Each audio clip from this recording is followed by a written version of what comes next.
نیت کی اہمیت۔ عمر بن خطاب رضی اللہ عنہ نے منبر پر کہا، یعنی سب کے سامنے مجمع میں کہا، میں نے رسول اللہ صلی اللہ علیہ وسلم کو فرماتے ہوئے سنا، بے شک اعمال کا دار و مدار نیتوں پر ہے، اور بے شک ہر انسان کے لیے وہی ہے جس کی اس نے نیت کی، یعنی جس چیز کا ارادہ کرو گے، جو چاہو گے، اجر بھی اسی کے مطابق ملے گا۔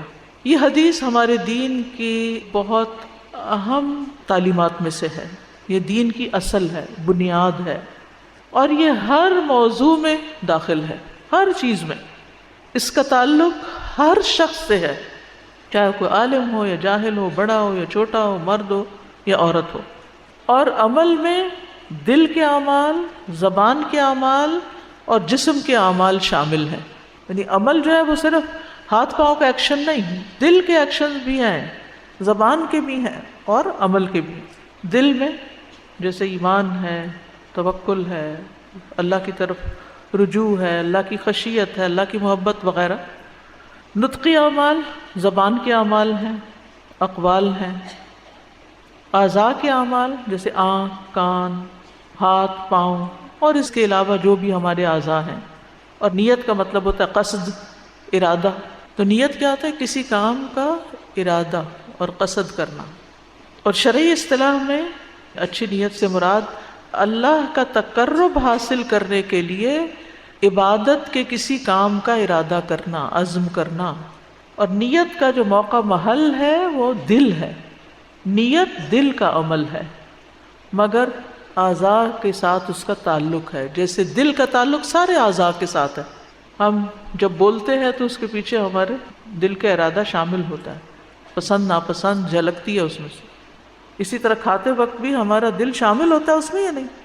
جس چیز کو دل کر رہا ہوتا ہے وہ کھا رہے، دل نہ کرے تو ہم نہیں کھاتے، دل نہ چاہے تو آپ اٹھ کے یہاں سے وہاں نہیں جاتے۔ تو ہر چیز میں دل شامل ہوتا ہے، نیت کا مقام دل ہے۔ اور علماء کے کلام میں نیت دو معنوں پر بولا جاتا ہے۔ نمبر ایک، جس کے لیے عمل کیا جائے، اللہ کے لیے کیا یا بندوں کے لیے کیا، اس کے لیے نیت کرنا، یعنی کس کے لیے کر رہے ہیں۔ اور دوسرا ہے کیا کر رہے ہیں، مثلا ہم یہاں پر آئے ہیں اللہ کے لیے آئے ہیں یا کسی اور مقصد سے آئے ہیں، اور دوسرا یہ ہے کہ کیا کرنے آئے ہیں۔ تو دونوں چیزوں کا تعلق نیت کے ساتھ ہے۔ ہر عمل کے لیے نیت کا ہونا لازم ہے، یعنی انسان جو عمل کرتا ہے اس حال میں کہ وہ عقل مند ہے، با اختیار ہے، سمجھدار ہے، تو اس کے لیے ممکن نہیں کہ وہ اس کے پیچھے اس کا کوئی ارادہ شامل نہ ہو، ارادہ ضروری ہوتا ہے۔ دوسری بات یہ ہے کہ اعمال کی قبولیت کا دار و مدار نیت پر ہے، حتیٰ کہ مومن کھانا، پینا، اٹھنا، بیٹھنا، سونا، جاگنا جو کرتا ہے، اگر اس میں نیت اس کی اچھی ہوتی ہے تو اس کے مطابق اس کا ثواب کئی گنا زیادہ بڑھ جاتا ہے۔ نیت کی وجہ سے لوگوں کے اجر میں فرق آئے گا۔ دو لوگ اکٹھے نماز پڑھ رہے ہیں، ایک کی نیت ہے اللہ کی رضا، اور دوسرا یہ کہتا ہے کہ ہائے لوگ دیکھ کے کیا کہیں گے، سنت کے مطابق پڑھ رہی یا نہیں پڑھ رہی، ٹھیک نماز ہو رہی ہے کہ نہیں ہو رہی۔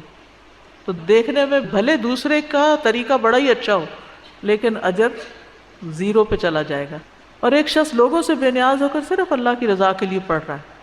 تو یہ اہم نقطہ یاد رکھیے کہ نیت کی بنا پر اعمال کے اجر و ثواب میں کمی واقع ہو جاتی ہے۔ ایک ہی عمل مختلف نیتوں کی بنا پر قبول یا رد ہو جاتا ہے۔ رسول اللہ صلی اللہ علیہ وسلم نے فرمایا، گھوڑے کے مالک تین طرح کے لوگ ہوتے ہیں، بعض لوگوں کے لیے وہ باعث اجر و ثواب ہے، بعض کے لیے وہ صرف پردہ ہے، بعض کے لیے بوجھ ہیں۔ جس کے لیے گھوڑا اجر و ثواب کا باعث ہے، یہ وہ شخص ہے جو اللہ کے راستے میں جہاد کی نیت سے اس کو پالتا ہے۔ آج کے دور میں آپ اپنی گاڑی کی مثال لے سکتے ہیں کہ جس کو آپ خیر کے کاموں میں استعمال کرنے کے لیے خریدتے ہیں، پھر جہاں خوب سبزہ ہوتا ہے، یا فرمایا کسی شاداب جگہ اس کی رسی کو خوب لمبی کر کے باندھتا ہے تاکہ وہ چاروں طرف چر سکے، تو گھوڑا اس سبزے سے یا اس شاداب جگہ سے اپنی رسی میں بندھا ہوا جو بھی کھاتا پیتا ہے، اس کھانے پر مالک کو نیکیاں ملتی ہیں کیونکہ مالک نے اس کو چھوڑا کہ کھا لو، تو گھوڑے والے کو ثواب مل رہا ہے کیونکہ گھوڑا ایک اچھی نیت سے اس نے خریدا تھا اور اس کو اسی وجہ سے کھلا پلا رہا ہے۔ اور اگر وہ گھوڑا اپنی رسی توڑا کر ایک زغن یا دو زغن لگائے، یعنی جمپے لگائے، تو اس کی لید، اس کے قدموں کے نشانوں میں بھی مالک کے لیے نیکیاں ہیں۔ اب گھوڑے کی لید جو ہے وہ ایک ناگوار سی چیز ہوتی ہے نا، وہ بھی تولی جائے گی۔ اگر وہ گھوڑا نہر سے گزرے اور اس میں سے پانی پی لے تو اگرچہ مالک نے اسے پانی پلانے کا ارادہ نہ کیا ہو پھر بھی اسے اس سے نیکیاں ملتی ہیں۔ وہ تو رستے میں آ گئی اور اس نے پانی کے لیے رک گیا اور وہ پانی پی گیا، جو پانی اس نے پیا اس پانی کا بھی ثواب مالک کو مل رہا ہے۔ تو یہ سارے ثواب کا سلسلہ شروع کہاں سے ہوا؟ نیت سے شروع ہوا کہ یہ میرا گھوڑا اللہ کے راستے میں ہے، یہ میری گاڑی، یہ میرا قلم، یہ میرا گھر، یہ میری کتابیں، یہ میری فلاں چیز اللہ کے راستے میں، یہ میرا وقت، یہ میرا کمپیوٹر۔ اب اس کو جس وقت بھی آپ استعمال کریں گے اور اس کی مینٹیننس پہ جو خرچہ آئے گا، یا اس کے ساتھ جو بجلی استعمال ہوگی یا گیس استعمال ہوگی، پیٹرول یوز ہوگا، کوئی اور اس میں بیٹھ جائے گا، کچھ بھی آپ کریں گے اس کو کسی طرح بھی استعمال، تو سارے کا سارا اجر و ثواب کا باعث بن جائے گا۔ حتیٰ کہ اگر آپ ایک واشنگ مشین خریدتے ہیں صرف اس نیت سے تاکہ میرا وقت بچے اور میں اللہ تعالیٰ کی عبادت اچھے طریقے سے کروں اور وقت نکال کر میں دین کی تعلیم حاصل بھی کروں اور دوسروں کو دے بھی سکوں، تو وہ جتنے کپڑے اس میں دھلیں گے وہ سارے کا سارا آپ کے لیے اجر و ثواب، اس کا بجلی کا بل جو جائے گا اور جو بھی ہوگا، کیونکہ آپ نے ایک اچھی نیت سے ایک مشین خریدی۔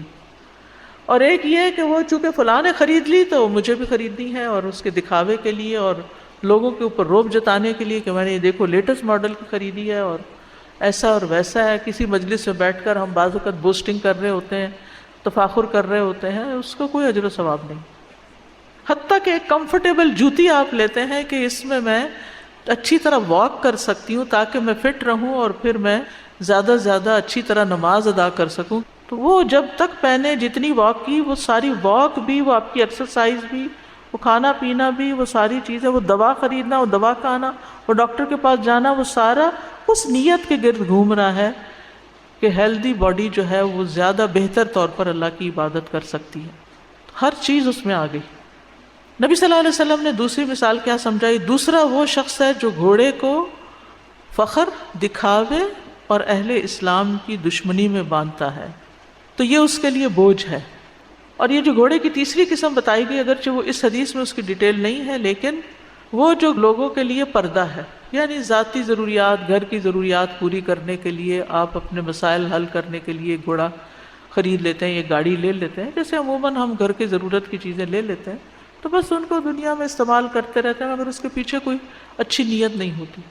تو اب آپ دیکھیے کہ اگر آپ ایک کپڑا بھی کمفرٹیبل خریدتے ہیں، یا آپ ایک جوتا، یا آپ اپنے کچن کی کوئی چیز، یا آپ اپنے گھر کی کوئی چیز اس نیت سے خریدتے ہیں تاکہ آپ کی زندگی آسان ہو اور آپ اس آسانی کے وقت کو استعمال کر سکیں خیر و برکت بھلائی کے کاموں میں، تو اس سے بھی جو ایک پیسہ بھی آپ نے لگایا وہ اجر و ثواب کا باعث بن جائے گا۔ تو اس حدیث سے یہ بھی پتہ چلتا ہے کہ اللہ کے راستے پہ چاہے آپ بڑے سے بڑا مال بھی اگر خرچ کرتے ہیں لیکن آپ کی نیت درست نہیں تو اس کا کوئی اجر و ثواب نہیں، لیکن چھوٹی سی چیز بھی آپ استعمال کر رہے ہیں، چاہے آپ کی سواری ہے یا کچھ بھی، نیت کے ساتھ اس کا اجر بڑھ جاتا ہے۔ دنیا کی نیت پر دنیا ہی ملتی ہے۔ رسول اللہ صلی اللہ علیہ وسلم نے فرمایا جو شخص اللہ کی راہ میں جہاد کرے اور صرف ایک رسی حاصل کرنے کی نیت رکھے تو اس کے لیے وہی ہے جس کی اس نے نیت کی۔ مثلا آپ کہیں درس دینے کے لیے جاتے ہیں اور اس لیے چلے جاتے ہیں کہ چلے بعد میں چائے پانی بھی کچھ مل جائے گا، تو پھر وہ جو پہلا حصہ نا وہ زیرو ہو گیا، چائے پی کے آ گئے، آپ ویسے ہی چلے جاتے چائے پینے۔ تو ان چھوٹے چھوٹے مقامات پر بھی اپنی نیت کو خالص کرنا چاہیے، اور جو اس نیت سے نہیں جائے گا نا، تو اگر اس کو کوئی چائے نہیں پوچھے گا تو اس کے دل میں ذرا برابر ملال نہیں آئے گا کہ میں اس لیے تو آیا ہی نہیں تھا، مجھے کیا فرق پڑتا ہے۔ کوئی اس کو بڑا بھرپور طریقے سے ویلکم نہیں کرے گا، اسے کوئی فرق نہیں پڑے گا، کیا فرق پڑتا ہے، میں اس لیے تھوڑی آیا تھا، میں تو اپنے رب کے لیے آیا تھا، میں تو اپنی خاطر آیا تھا کہ مجھے کچھ اللہ کی رحمت ملے۔ یہاں تک کہ اعلیٰ ترین درجہ کیا ہے، اللہ کی رضا مطلوب ہو اور اللہ کی رحمت کا انسان امیدوار ہو ساری محنت کے بعد۔ بعض اوقات ہم صدقہ خیرات اس لیے کرتے ہیں کہ اچھا یہ صدقہ کروں تو بیماری ٹل جائے، چلو ٹھیک ہے، لیکن اس وقت بھی نیت کیا ہونی چاہیے، میں یہ صدقہ کروں تاکہ مجھے اللہ کی رحمت ملے۔ نیت تھوڑی سی بدل لیجئے، یعنی آپ گھر سے نکل رہے ہیں، سفر پہ جا رہے ہیں، آپ کسی کو کوئی صدقہ کرتے ہیں تاکہ راستے میں کوئی مسئلہ پیش نہ آئے، اس نیت کی بجائے یہ نیت کریں کہ میں یہ صدقہ کر رہی ہوں تاکہ اللہ تعالیٰ مجھ سے راضی ہو جائے اور مجھے اپنی حفاظت میں لے لے۔ تو اچھی نیت کیا ہوتی ہے؟ اللہ کی رضا اور اللہ ہی کے لیے کسی کام کو کرنا۔ لیکن اس معیار کو سامنے رکھ کر آپ دیکھیں تو ہماری بہت ساری نیکی کے کاموں میں بھی نیتیں کیا ہوتی ہیں؟ دنیا کا کوئی فائدہ چاہے ہم لوگوں سے نہ بھی حاصل کریں، وَلَا تَمْنُن تَسْتَكْثِرْ، کسی پہ احسان اس لیے نہیں کرنا کہ ہمیں کچھ اور کثرت حاصل ہو جائے۔ جب صدقہ خیرات کے ہم فائدے پڑھتے ہیں کہ صدقہ کرنے والے کو اس کا اجر ملتا ہے، تو ہم بعض اوقات اس لیے صدقہ کرنا شروع کر دیتے ہیں ہماری آمدنی اور بڑھ جائے۔ آپ اللہ کی رضا کے لیے کریں، اللہ کی رحمت کے لیے، پھر جب اللہ کی رحمت ہو گئی نا تو آپ سوچ بھی نہیں سکتے کہ آپ کو کتنے گنا زیادہ ملے گا، وہ آپ کے حساب کتاب سے بھی بہت بڑا ہے۔ پھر اسی طرح دنیا حاصل کرنے کے لیے علم حاصل نہیں کرنا چاہیے، خصوصاً دین کا علم جو ہے۔ مسند احمد کی حدیث ہے، رسول اللہ صلی اللہ علیہ وسلم نے اس امت کو عظمت اور رفعت، دین و نصرت اور زمین میں اقتدار کی خوشخبری دی ہے۔ تو آپ نے فرمایا کہ اس امت کو یہ خوشخبری دے دو، سو جو ان میں سے آخرت کا عمل دنیا کے لیے کرے گا، آخرت کا عمل دنیا کے لیے کرے گا، اس کا آخرت میں کوئی حصہ نہ ہوگا۔ مثلاً آپ کسی بیمار کی خدمت کر رہے ہیں تو آپ سوچیں چلو میں اس بڑھاپے میں اس کی مدد کروں، اللہ میرے بڑھاپے میں میری مدد کرے گا۔ صرف اتنی نیت نہ رکھیں کہ یہ مجھے دنیا میں کوئی ذرا آسانی مل جائے، فوراً کس طرف چلیں؟ اللہ مجھ سے راضی ہو جائے، اللہ کی رحمت آ جائے، اور جب اللہ راضی ہو گیا اور رحمت آ گئی تو پھر آپ کا بڑھاپا پھولوں کی طرح جائے گا، کیونکہ یہ صرف اللہ ہے جو لوگوں کے دلوں میں آپ کے لیے رحمت، شفقت اور محبت کے جذبات ڈال دیتا ہے۔ ہماری توجہ ایمان لا کر نیک عمل کرنے کی طرف ہونی چاہیے، دلوں میں محبت اللہ ڈالے گا، وہ اس کا کام ہے۔ کسی کی محبت حاصل کرنے کے لیے کچھ خرچ نہیں کرنا چاہیے کہ میں ذرا اس کو تحفہ دے دوں، میں اس کو ذرا اچھا کر لوں، میں اس کو کچھ کھلا پلا دوں تاکہ یہ میری طرف متوجہ ہو جائے۔ نہیں، اللہ کی خاطر غریب کو کھلائیں، گھر والوں کو کھلائیں، دوستوں کو کھلائیں، بڑوں کو کھلائیں، چھوٹوں کو کھلائیں، کہیں کچھ بانٹیں، اللہ کے دیدار کی خاطر کھلائیں، تو اپنی نیت کے لیول کو اوپر لے جائیں۔ تو جس کے لیے کام کریں گے اس سے اجر پائیں گے۔ بندوں کے لیے کریں گے تو ہو سکتا ہے بندے کچھ دیں یا نہ دیں، لیکن اگر اللہ کے لیے کریں گے تو کئی گنا زیادہ ملے گا، جس کا آپ تصور بھی نہیں کر سکتے، کیونکہ معاملہ آپ نے اللہ پہ چھوڑ دیا۔ اگر نیت درست ہو نا تو انسان کام ڈیلیگیٹ بھی کرتا جاتا ہے، اس سے بھی بڑی آسانی ہوتی ہے۔ یہ کام اس سے کروا لو، یہ اس سے دے دو، یہ اس کو دے دو، تاکہ ہم اور جو ہماری صلاحیت ہے اس کے مطابق بڑا کام کر سکیں۔ کیونکہ بعض اوقات ہم یہ کہتے ہیں ہر چیز اپنے کنٹرول میں کرنا چاہتے ہیں، یہ بھی میں کروں، یہ بھی میں کروں، یہ بھی میں کروں، اور دوسروں کو کام سکھاتے نہیں۔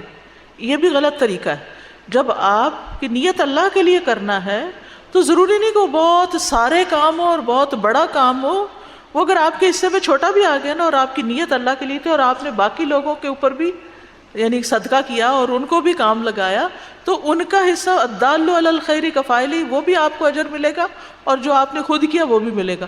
اسی طرح اگر آپ ایک بہتر ہیلپر رکھ سکتے ہیں اپنے باقی عیش و عشرت سے پیسہ نکال کر، تاکہ آپ زیادہ سے زیادہ بہتر عبادت کر سکیں، بہتر دین خدمت کا کام کر سکیں، تو یہ نیت بھی آپ کے لیے بہت اجر و ثواب کا باعث ہوگی۔ اس طرح آپ کی دنیا بھی سہولت والی ہو جائے گی اور آخرت بھی اچھی ہو جائے گی۔